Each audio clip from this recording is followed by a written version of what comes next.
everyone, and welcome back to the show. Today, my guest is Mike Dannheim, and he is the founder of Sensei and also a yoga and meditation teacher. Welcome to the show, Mike.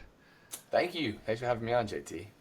So maybe we could start off talking about your company and what Sensei does and what your journey toward getting there was. Yeah, so Sensei measure at a very high level measures mental wellness. So it's a way to check in and assess the alignment of mind, body, and spirit. The cool thing about that is what it does, it uses smartphone sensors, so you don't have to buy new hardware. And it assesses motion inside of movement.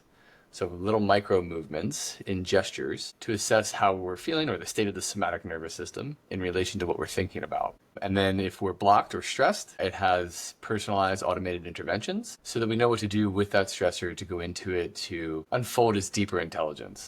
Because stress is the body's intelligence. And when we are rejecting stress or stuffing stress like we do so much in our modern culture, we're cultivating illness and disease. And the opposite of that is scientific wellness, which is to go into the stressor and understand what it's trying to help you become aware of, to live fully and measure resilience. And that's the outcome of Sensei. So you assess the nervous system, clear it, get the deeper intelligence, and then the outcome of that is a measurable biopsychological resilience. We have a little resilience score in the app.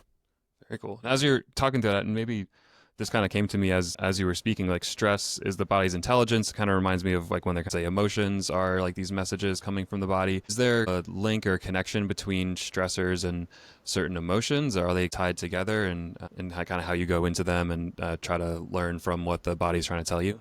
Yeah, it's a great question. There's a lot of really good research going on right now on emotions.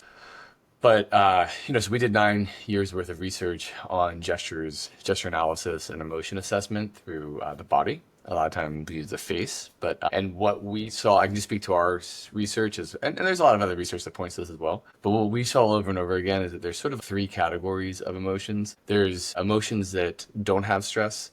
There's emotions that do have stress. And then there's this like third category that's an anomaly of sorts that can have stress or not have stress.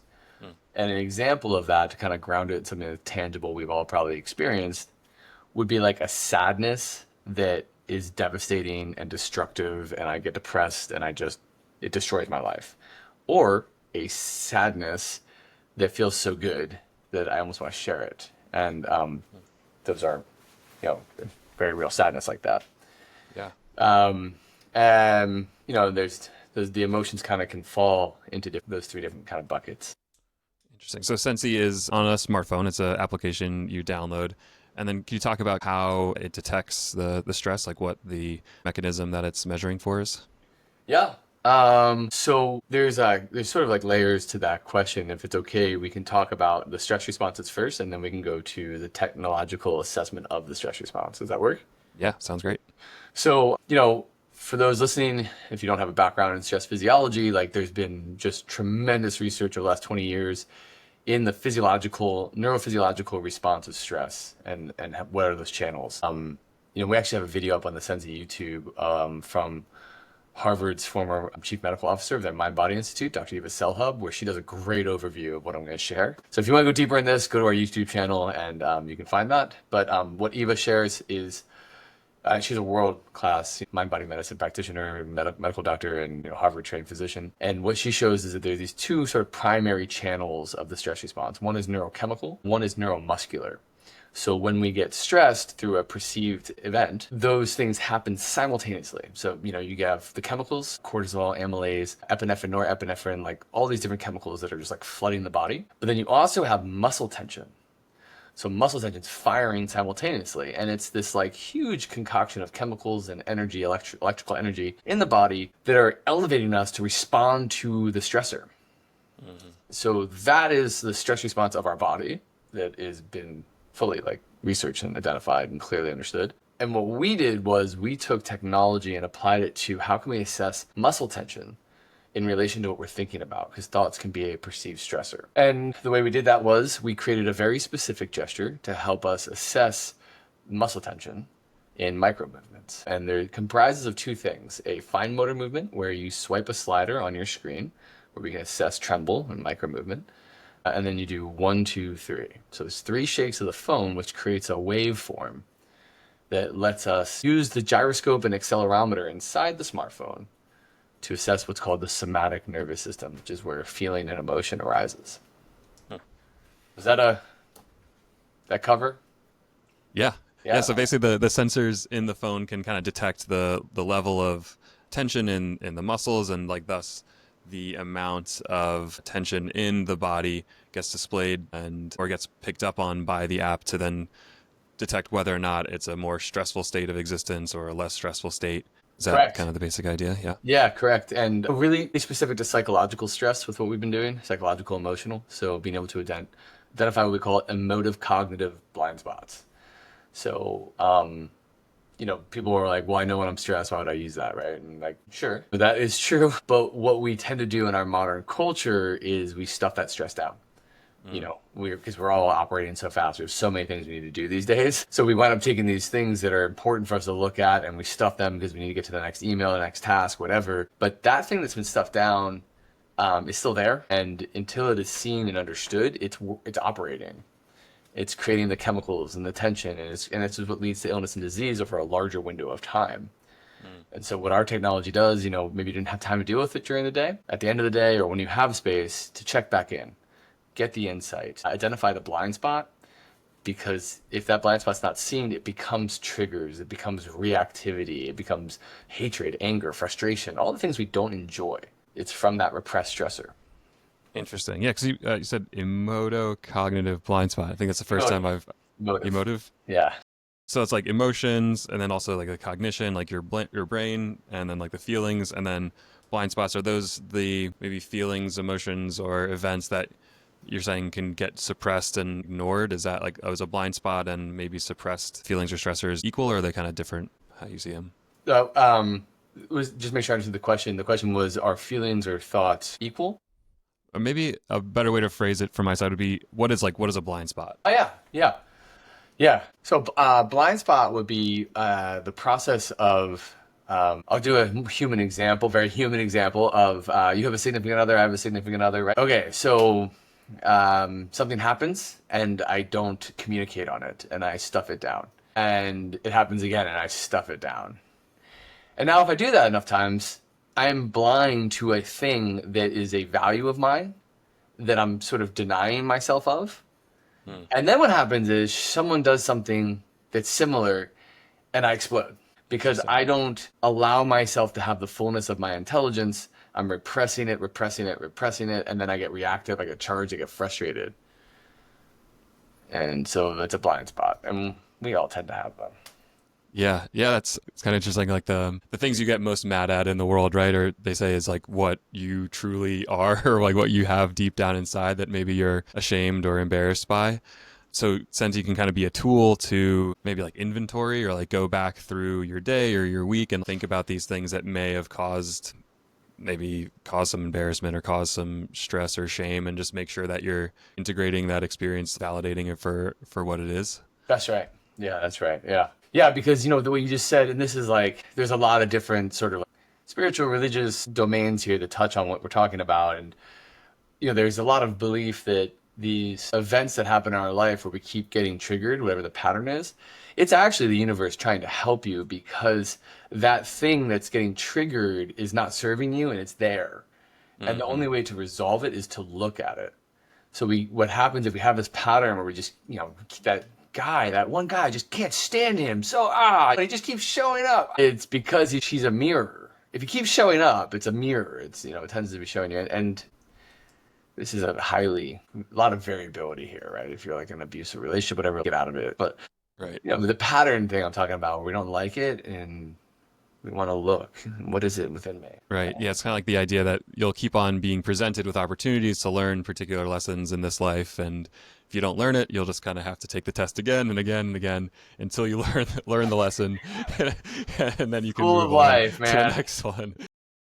School of hard knocks, right? Right. So you mentioned there's a lot of spiritual elements to some of these concepts. What is maybe on more like personal side on your journey, any spirituality influences in your decision to start this company? Oh yeah. So, I mean, that's at the heart of it. I mean, how far back do you want to go? Sensei, just to like be fully revealed, Sensei is like a layer cake of my life and Yeah. what I found most interesting. And I mean, when I was 7, you go that far back, like Sure. my core movement when I was. So when I was 7, I had this experience where I was sitting in the front yard and I was like sitting underneath this like large pine tree that's like in the corner of the property. I was like hanging out in the bushes, and my brother and my dad were like throwing a football, and I just had this experience where I was like, wow, I can see what my friend Chris Carpelli was his name, what he could see, and it was like a reality somehow I stepped into, Hmm. and I was 7, and it was like, huh? Like, how is this possible? I had this, this next thought, which was I should ask my dad, like, how this is possible. And like, I looked over at him, and he was like this big IBM executive, and it was, oh my God, if I ask him this question, he's gonna lock me up in the funny farm. So I like stuffed that down, and Hmm. the further I went away from that, the more trauma I got in my life. Hmm.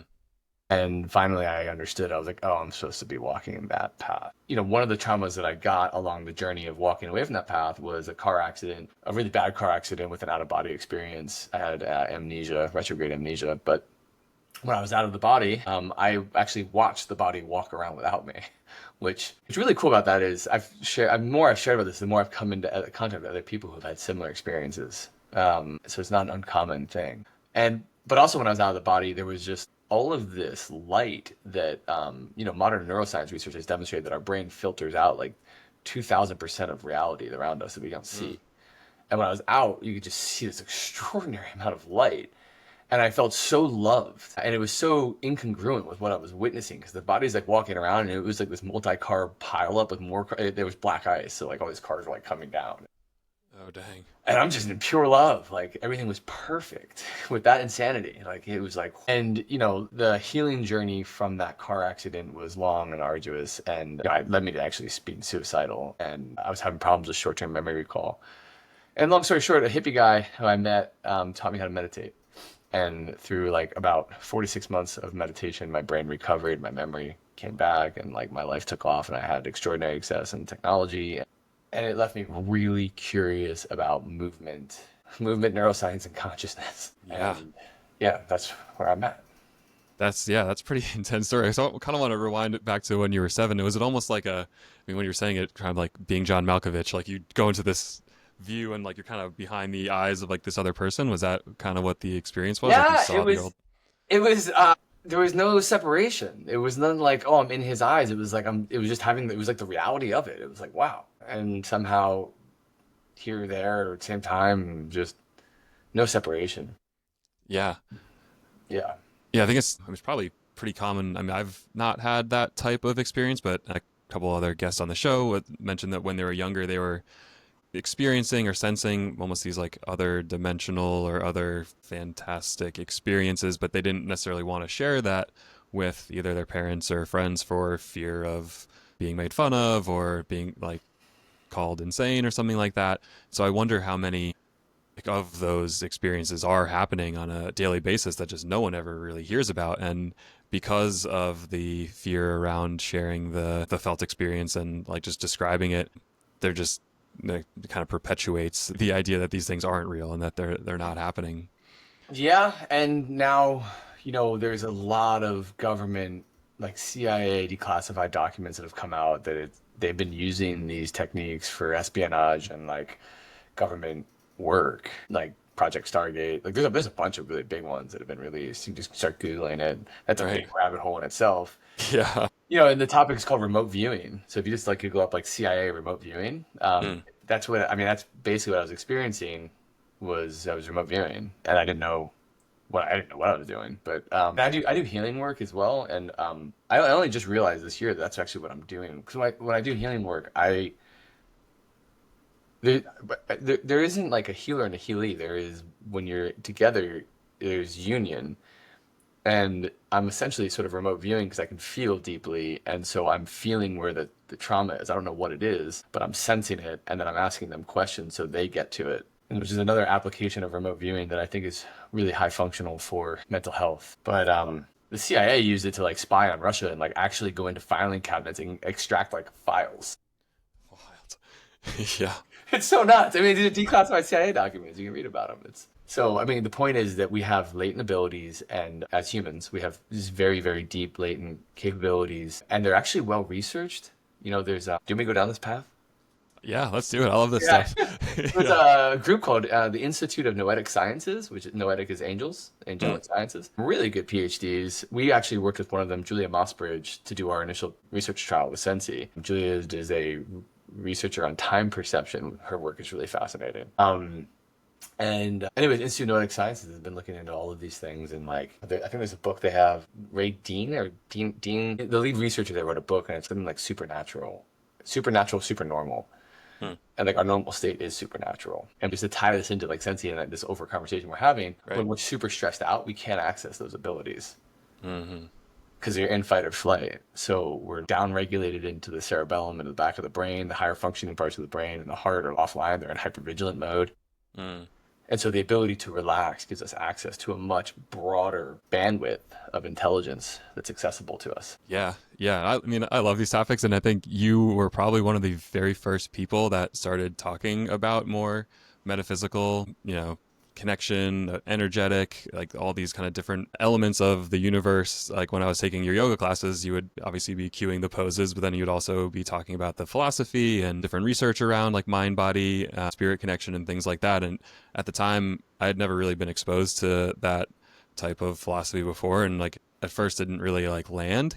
But then over time, as I kept on going to your classes more and more, I was like, oh, actually that kind of makes sense. And things would happen in my daily experience where I would see that happening, make some connections, like feel more embodied, feel like a more of a mind body connection. And then over the years, I mean, that was probably took my first yoga class with you almost 10 years ago by now. And like the journey of, especially with this podcast as well, just trying to bring folks on that are interested in these topics and have their own practices and modalities around them, and really trying to unearth the things that are inherent in the human body. And like you're saying, these supernatural capabilities that we're all born with that maybe just get hidden, or we're told that they don't exist, or they're not real. And so, yeah, I just wanted to thank you for opening my eyes and mind to this world early on. And yeah, I mean, it's a never ending journey, which is another cool part about it. So I'm sure there'll be plenty more Oh yeah. things that I don't understand that I'll need to like spend another 10 years trying to contemplate. Yeah. Yeah. Yeah. It sounds like you've gone down a lot of these research paths and learned a lot of really interesting things. Maybe we can talk about your first introduction to meditation. You mentioned it helped your brain to heal and made you feel so much better to be able to move on to your life and find success. Could you talk about that experience? Yeah. So I had the traumatic brain injury and I had amnesia. It was called retrograde amnesia. I didn't know who I was or where I was. Within about a 24-hour window, I recovered from that, but I was struggling with what's called short-term memory recall. So you'd speak to me and I'd be like, I just couldn't respond. But there was two versions of me. There was the version that was like out of the body and the version that was in the body. And so there was like the version of me that was like, and then there was the other version of me that was like, what is wrong with me? Why can't I respond to JT? Or whoever I was talking to. And this led me to be like, I was just like, all right, I gotta check out. The neuroscience at the time didn't know as much about neuroplasticity. And so they thought that I wasn't gonna recover. I was like, I gotta get out of here. So I tried taking my life at the age of 19. And then, long story short, I wound up in the rooms of an anonymous program. Got sober, still sober to this day, 20 years. And Yeah, congrats. thanks, man. In that program, I met this guy, Martin. He passed away, I think, about 5 years ago now. But he was an amazing guy. It's actually a really funny story, Martin. He had these long dreadies, and he would just sit in these meetings and look super happy. The entire time, just sitting there with a smile on his face. And I was sitting there trying to figure out how not to kill myself again, and sharing on that. And he comes up to me, and he's like, "Yeah, you're gonna focus on your breath, 1 minute a day." And I'm like, I couldn't even understand what he was saying. I was like, "What are you talking about?" Like that was complex for me. He led me through it, and we did that for a week, and that was really helpful because if you start with 20 minutes, like that's really freaking hard if you're starting. But by starting with 1 minute a day, like everyone can find a minute. Like so you can't make an excuse that you don't have time to do it. It's 1 minute. So all right, I got to do it. That takes away that excuse.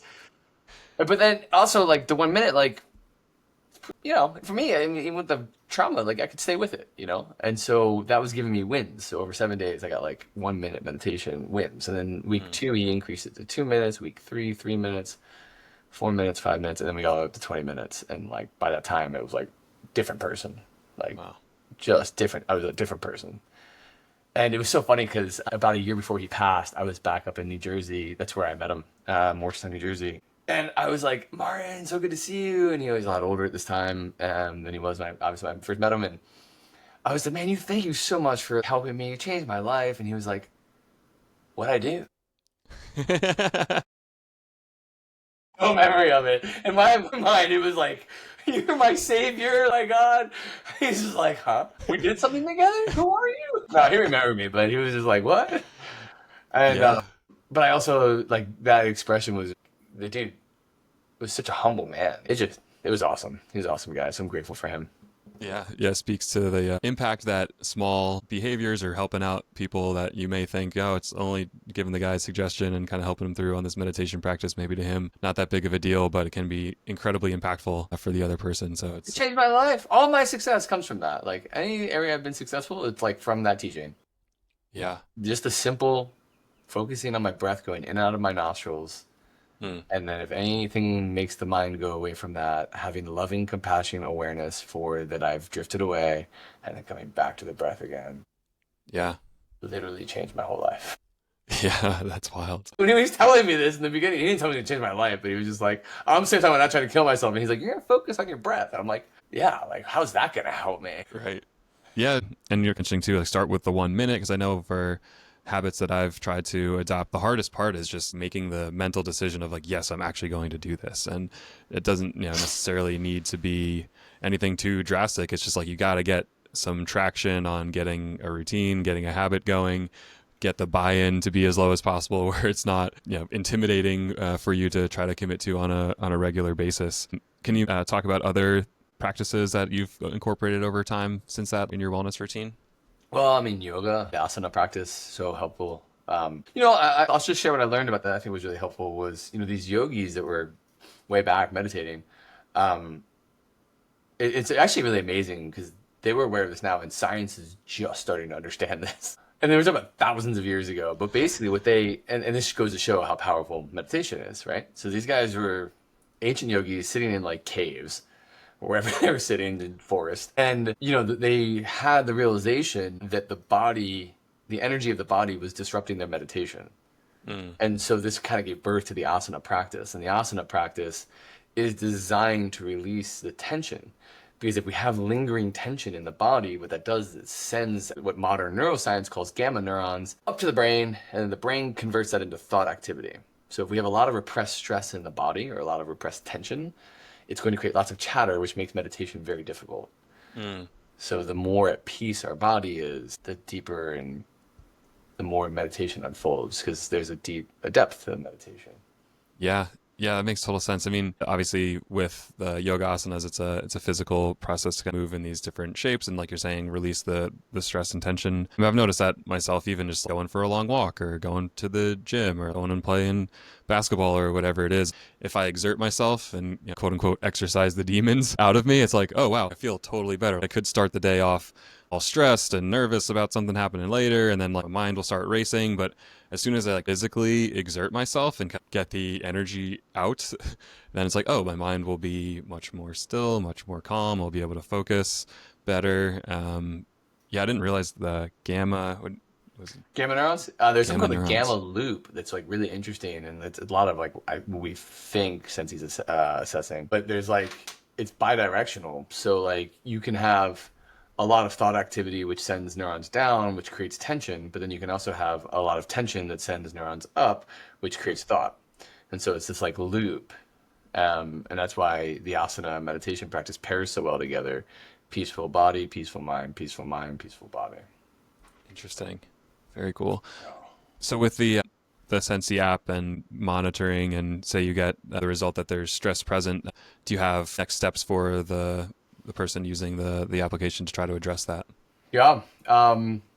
The just to be as helpful as I can. So there's really two categories of stress interventions. We've taken those two and put them into the app. And what we did was we found the best existing interventionalists in the marketplace and partnered with them. And so these two categories of stress interventions are like, I'm stressed, I want to get out of it. So a lot of times respiratory, like breathing type techniques are really powerful for that because the stress response utilizes the respiratory pathway to also create stress. So that's an unconscious mechanism. So when we get stressed, breath goes short and shallow. So by using breath, deep, long, smooth breathing, you can then reverse the signal back up and clear the stress response, right? So to get out of it in a very short window, 15 seconds, 10, 5 seconds. You might start like a minute, it might take you a minute to get out of it. And if you practice for like a week, you can get it down to like 3 seconds. You can get yourself out of the stress response really quickly. And so that's category one, getting out of the stress response. Category two is the deeper work, which is like we can live a life beyond stress and we can clear out triggers or loops, which, those triggers can fall into a couple categories. One of them is trauma. And the word with trauma, from the work I've been doing, I've done 20 years more or less in and out of trauma work. And I've noticed that when you use the word, most people like us who have a job in the intellectual domain, have a shelter, so you don't see yourself as someone who has trauma, right? Or maybe you don't, maybe you do. But a lot of times people are like, I didn't go to war, I didn't get shot.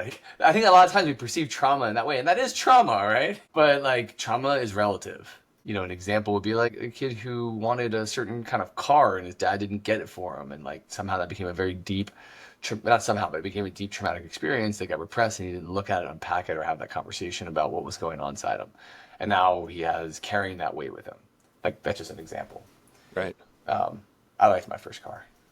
Yeah. But for me, it was actually a certain snack. I'll be honest about mine.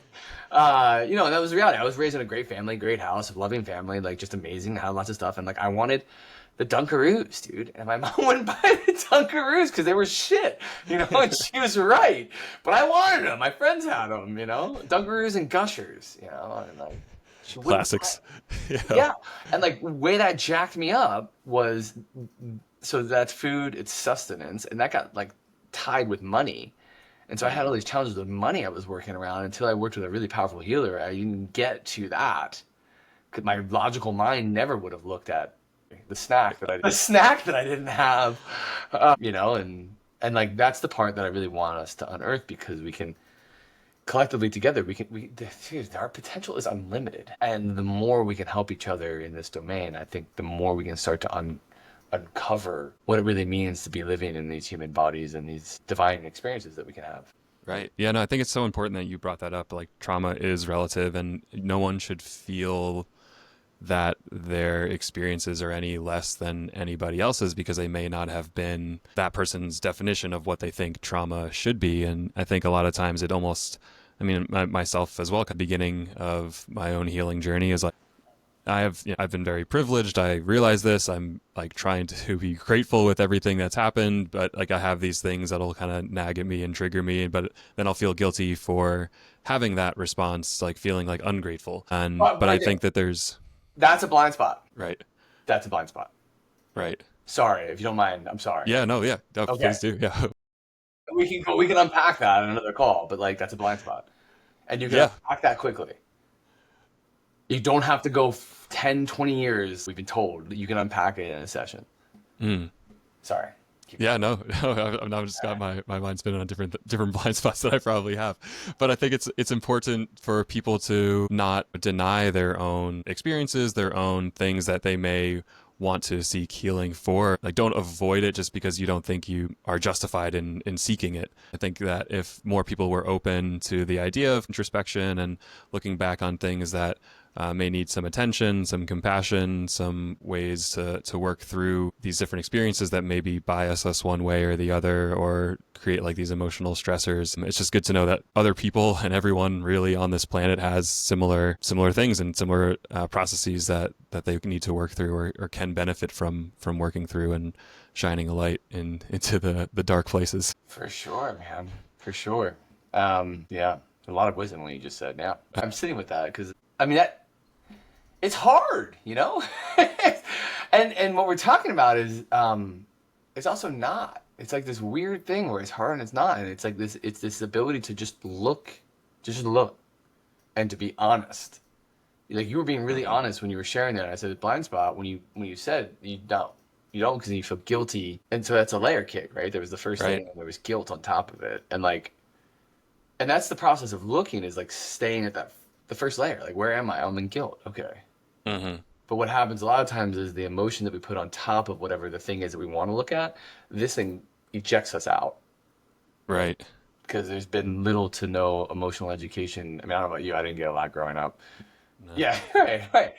And so that's what we're trying to unpack now is like, wait a second, what are these things? And that's what I want to do with Sensei is provide a tool to make it easy and make mental health, mental emotional well-being functional. So that by functional, I mean like everyone, everywhere has what they need to thrive. Yeah, even just myself being exposed to the concept that this is possible was news to me at a certain point. And through a yoga practice, you kind of train your mind to be comfortable in poses. You're holding a pose for a long time and you're uncomfortable, using the breath to breathe through it and accept the discomfort, but still continue through it.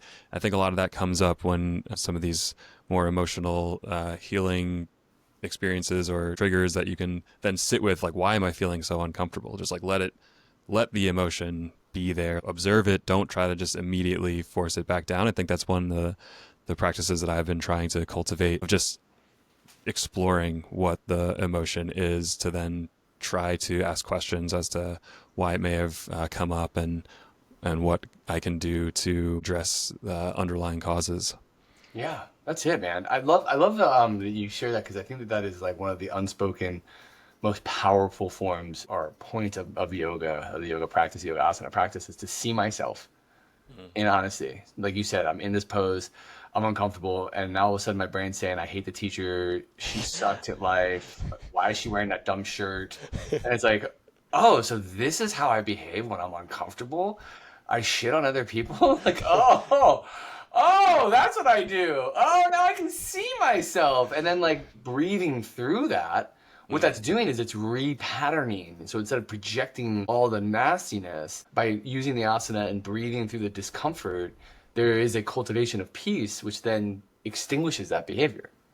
Mm. And dude, you know what's really radical about this? I was just reading this article a couple months back about Native Americans. They helped build the tall skyscrapers in New York City way back in the day, and they were paid really well apparently. So it wasn't like slavery or anything like that. But what they did, and like the deeper reason why they were doing it, was they would take the kids, and part of their rite of passage was the kids had to go up and put the beams in place, and they were using it as a form to do exactly what you're talking about, to teach the kids about themselves and fear and emotional Huh. states. Wow. Wow. That's a Yeah. classroom. Some exposure therapy for folks afraid of heights. All around. It's exposure therapy for folks afraid of fear. And that's the problem we're having in our culture, right? Is fear is jacking up things. And so like how Mm. can we have a I mean, I don't know. Maybe it has for me. I've seen it in my past at least. So how can I have a better relationship with it? Yeah. Yeah. I want to unpack something you mentioned before, and like, you don't necessarily need to live in stress, but is there a physiological inevitability that stresses will come up and that they can't just be Yeah. completely removed from your experience, and then maybe have like a different way of framing your relationship with stress? Is that kind of the idea? Yeah, the goal is not to live without stress. The goal is to have the most intimate relationship with it so I can live in harmony. What I was pointing to, I'm really glad you brought that up because it's a great clarifying question. What I was pointing to earlier was the toxic stress. The one where like Jim comes in and immediately I'm charged and I want to kill him. Like, or whatever. I can't get Yeah. through a meeting without picking a fight with him or whatever it might be. Like, that's Right. toxic stress. The way stress works, and Dr. Selb talks about this in the videos on our YouTube channel. I'm sitting here and I suddenly feel cold and I get up and go put a sweater on. The feeling of cold induced a stress response which motivated me to get up and go get the sweater. I put the sweater on. I've extinguished that stress response with cold. Mm. Now what's weird is like if you say homeostasis is here, feeling of cold brings homeostasis up to an elevated state. I get up, get the sweater, I put the sweater on, then it comes back down, but homeostasis was here. It comes back down to here. If I don't do like a breath or something, I don't actually fully come back to homeostasis. So what happens throughout our day is cold, sweater, back down, homeostasis is here. Text message, don't want to respond. Oh, okay, now I respond, comes back down, elevated, didn't do anything. Email, God, I hate that email from that guy. Stress response goes back up again, and then I send the email, it releases, and now it's higher again. And so we're incrementally building up throughout the day if we don't have a healthy lifestyle with movement, breath, socialization, if we're just on a computer all day long. And what happens is that email notifications, emails, texts, these things become like saber-toothed tigers to the physiology of our body. We're responding to them in like a saber-toothed tiger, Right. because we're missing the context, and the body is just responding out of the neurochemical, neuromuscular nature. Yeah, yeah, that makes a lot of sense. These things just keep stacking up over the course of the day, and if there's no release valve on the pressure cooker, then by the time your day ends, you're probably like a ball of wound up nerves and yeah, depleted and all that. So on different types of practices and approaches you can take throughout the day, like you mentioned, taking a deep breath to kind of get back to that homeostasis, movements, bodily releases of energy, exerting yourself through exercise. Are there any other frameworks to think about that? How to maintain that homeostasis level throughout your day? Yeah, one that I like, my personal practice is I really try to stay as present as I can to what's occurring in my body. Um, and to me, it's an act of self-love. And part of that self-love is loving all of myself. So if it's so easy to love the joy and the bubbly, beautiful ones that we all know, right? But if I feel uncomfortable, if I feel agitated, if I feel frustrated, if I feel anger, hatred, disgust, any of that, to just stop and to just look.